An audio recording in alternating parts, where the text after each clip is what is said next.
Good morning students. बेटा, हमने पाठ 6 संस्कृत में पढ़ा दीपोत्सव। आज हम इस पाठ का अभ्यास करेंगे। पहला है उचित विकल्पम चिनुत। जो हमें प्रश्न के नीचे विकल्प दिए हुए हैं, जो ऑप्शन दिए हुए हैं, उसमें से जो ठीक है उसको हमने चुनना है। इसका पहला है सांस्कृतिक उत्सवस्य नाम किम अस्ति। सांस्कृतिक उत्सव का नाम क्या है? गणतंत्र दिवस, दीपोत्सव, स्वतंत्रता दिवस। तो इन तीनों में से जो सांस्कृतिक उत्सव है वो दीपोत्सव है। ये दोनों राष्ट्रीय उत्सव हैं, गणतंत्र दिवस और स्वतंत्रता दिवस। तो इसका सही उत्तर बनेगा दीपोत्सव। हम इसको टिक भी करेंगे और इसको हम यहाँ पर सामने लिख भी लेंगे। उसके बाद है दीपोत्सव कस्मात् युगात् भवति।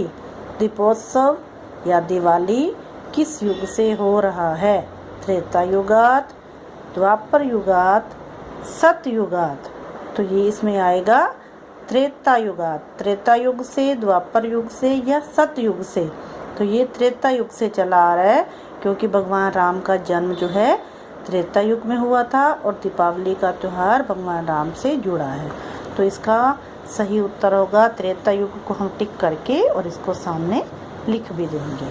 उसके बाद है श्री रामः कति वर्षाणां पश्चात अयोध्याम आगच्छति।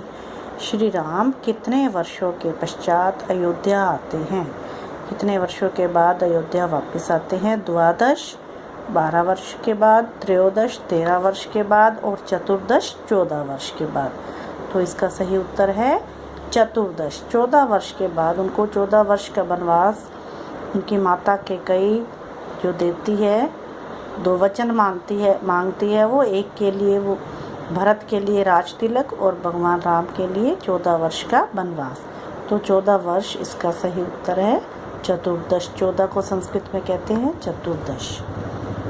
दीपोत्सव अंधकारस्य उपरीकस्य प्रतीकः अस्ति। दीपावली का त्यौहार अंधकार के ऊपर किसका प्रतीक है? आनंदस्य आनंद का, विजयस्य विजय का या उल्लासस्य उल्लास का। तो ये अंधकार के ऊपर किसका प्रतीक है? विजय का प्रतीक है। तो इसलिए यहाँ पर आएगा विजयस्य लिखकर इसको टिक करके हम इसको सामने लिख देंगे। अब हमारा अगला प्रश्न है स्थूल पदानि आधृत्य प्रश्न निर्माणम कुरुत। जो ये स्थूल पद हैं जो मोटे अक्षरों में लिखे गए हैं, इसके स्थान पर हमने प्रश्न निर्माण करना है। इसके ऑप्शन भी हमें दिए हुए हैं। किम, कस्मात्, के, कस्य, कुत्र। किम होता है क्या, कस्मात् कहाँ से, के कौन, कस्य किसका और कुत्र कहाँ। तो इसका पहला है विश्वस्य अनेकेषु देशेषु अयम उत्सवः मान्यते। विश्व के अनेक देशों में यह उत्सव मनाया जाता है। तो विश्वस्य की जगह हम लगाएंगे कस्य। किसके अनेक देशों में यह त्यौहार मनाया जाता है? तो विश्व के। तो इसका उत्तर आ जाएगा प्रश्न बन जाएगा कस्य अनेकेषु देशेषु अयम उत्सव मान्यते। इसको हम पूरा लिखकर इसके पीछे प्रश्नवाचक चिन्ह लगा देंगे, क्वेश्चन मार्क लगा देंगे। आगे है अयोध्यावासिनः बहु प्रसन्नः भवति। अयोध्यावासी बहुत खुश होते हैं। तो कौन खुश होते हैं? अयोध्यावासिनी की जगह लगा देंगे हम कौन। तो ये बहुवचन है, तो इसका बहुवचन क, कऊ, के। क एक वचन के लिए आता है, कऊ द्विवचन के लिए और के बहुवचन के लिए। तो इसलिए हम के बहु प्रसन्ना भवन्ति लिख देंगे और पीछे प्रश्नवाचक चिन्ह लगा देंगे। उत्सवे जना स्वस्वगृहं स्वच्छं कुर्वन्ति। इस उत्सव में लोग अपने अपने घरों को साफ करते हैं। तो उत्सव में लोग अपने अपने घरों को क्या करते हैं? तो यहाँ पर आ जाएगा उत्सवे जना स्वस्वगृहं किम कुर्वन्ति। स्वच्छम की जगह आ जाएगा किम, साफ करते हैं। तो ये हो जाएगा क्या करते हैं, किम कुर्वन्ति लिख के इसके पीछे हम क्वेश्चन मार्क लगा देंगे। आगे है दीपा नाम अवली सर्वत्र दृश्यते। दीपों की पंक्ति सब जगह दिखाई देती है। तो दीपों की पंक्ति कहाँ दिखाई देती है? तो सब जगह के स्थान पर आ जाएगा कहाँ? दीपा नाम अवली कुत्र दृश्यते। अब कहाँ के लिए हम लगाएंगे? कुत्र। वैसे भी जब स्थान होता है तो स्थान के लिए हम कुत्र का प्रयोग करते हैं, तो ये सर्वत्र ये स्थान के लिए आया है। कुत्र दृश्यते लगाकर इसके पीछे प्रश्नवाचक चिन्ह लगा देंगे। आगे है दीपोत्सवे क्षेत्रात् नवीनम अनम गृहे आगच्छति। दीपावली पर खेतों से नया अन्न घर आता है। तो दीपावली पर कहाँ से नया अन्न घर आता है? हमने क्षेत्रात् की जगह लिखना है ना, तो कहाँ से आता है? दीपोत्सव कस्मात्, क्षेत्रात् की जगह आ जाएगा कस्मात्। कहाँ से? नवीनम अनम गृहे आगच्छति। इसको पूरा लिखकर और इसके पीछे क्वेश्चन मार्क लगा देंगे। उसके बाद हमने इनको विशेषण और विशेष्य को मिलाना है। अनेकेषु राक्षस राजस्य अमावस्यायां नवीनानि शताधिकान् नवीनम। अब इधर दिया हुआ है वस्त्राणि दीपान देशेषु अनम रावणस्य तिथौ। ये बेटा वैसे बुक में भी दिया हुआ है, आपने लेसन पढ़ा है तो उसके साथ हमने पढ़े हैं। तो इसमें हम करेंगे अनेकेषु, इसमें आ जाएगा देशेषु, अनेक देशों में, तो इसके साथ देशेषु आएगा। राक्षस राजस्य तो आ जाएगा रावणस्य। राक्षस का राजा कौन था? राक्षसों का रावण। अमावस्यायाम, अमावस्यायाम आ जाएगा तिथो, अमावस्या तिथि होती है।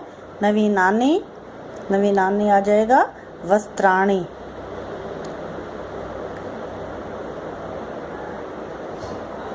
नए वस्त्र, तो ये नवीनानि भी बहुवचन है और वस्त्राणि भी बहुवचन है। शताधिकान दीपान, 100 से अधिक क्या है? दिए, दीपक, तो यहाँ पर आ जाएगा दीपान। ये भी बहुवचन में है और ये भी। नवीनम अनम, नया अन्न, तो नवीनम को हम अनम से मिला देंगे। इसके बाद रिक्त स्थान है, हमें इसके ऑप्शन नहीं दिए हुए, इसको हमने अपने आप ही लिखना है। अस्माकम डैश अनेके उत्सवा भवन्ति। तो यहाँ पर आ जाएगा अस्माकम भारत देशे अनेके उत्सवा भवन्ति। हमारे भारत देश में अनेक उत्सव होते हैं। तस्य सांस्कृतिक उत्सवस्य नाम डैश अस्ति। उस सांस्कृतिक उत्सव का नाम क्या है? दीपोत्सव। तो यहाँ लिख देंगे दीपोत्सव अस्ति। दीपोत्सव कार्तिक मासस्य डैश तिथो भवति। तो दीपावली का त्यौहार कार्तिक मास की किस तिथि को आता है? अमावस्या को आता है। तो यहाँ पर आ जाएगा अमावस्यायाम तिथो भवति। अस्मिन् उत्सवे जना नवीनानि डैश धारयन्ति। इस उत्सव पर लोग नए क्या धारण करते हैं? वस्त्र करते हैं, तो नए नए कपड़े पहनते हैं। तो यहाँ पर आ जाएगा नवीनानि वस्त्राणि धारयन्ति। अस्मिन् दिने जना लक्ष्मी डैश अपि कुर्वन्ति। इस दिन लोग लक्ष्मी का क्या करते हैं? पूजनम, पूजन करते हैं। तो अस्मिन् दिने जना लक्ष्मी पूजनम अपि कुर्वन्ति। तो बाकी ये बेटा चित्र दिए हुए हैं, हमने इसमें बताना है कि कौन से उत्सव का इसमें आएगा। ये श्री कृष्ण का चित्र है, तो श्री कृष्ण से संबंधित जन्माष्टमी का त्यौहार होता है। इसमें हमें रंग दिखाई दे रहे हैं, तो रंगों से संबंधित होली का त्यौहार होता है। ये मैंने बच्चों से ही पूछा था आपसे, तो आपने बताया इसमें ये स्नान कर रहे हैं, तो उन्होंने इसमें कुंभ बताया है।